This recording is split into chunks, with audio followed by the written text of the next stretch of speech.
Un autre rassemblement, cette fois du côté de l'aéroport de Rennes-Saint-Jacques. Il s'agissait là d'une action du collectif anti-expulsion de Bretagne. Une action dans le but de sensibiliser ceux qui fréquentent l'aéroport en tant que personnel ou que passagers. Mais les manifestants n'ont jamais pu atteindre leur cible. Corentin Bellard, Vincent Bars.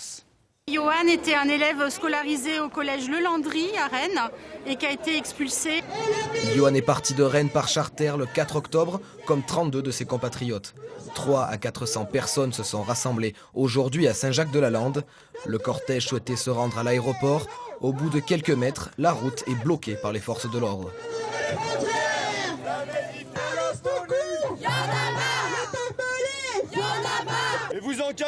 Les manifestants sont outrés par les conditions d'interpellation des familles.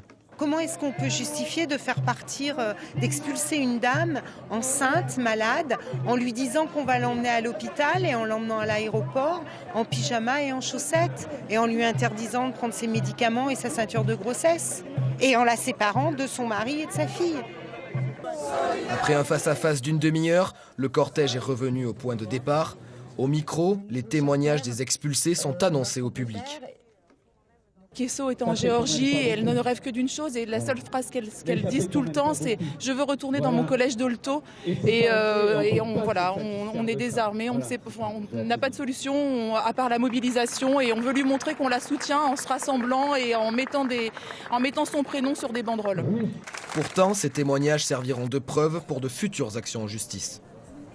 Ce qui s'est passé réellement, notamment les conditions d'interpellation, puisqu'il y a eu une répression très très forte en termes de nombre, en termes de pratiques, des gens malades qui ont été expulsés, etc. Et l'idée c'est d'avoir le plus de témoignages possible pour, à terme, pouvoir porter plainte contre ce qui s'est passé.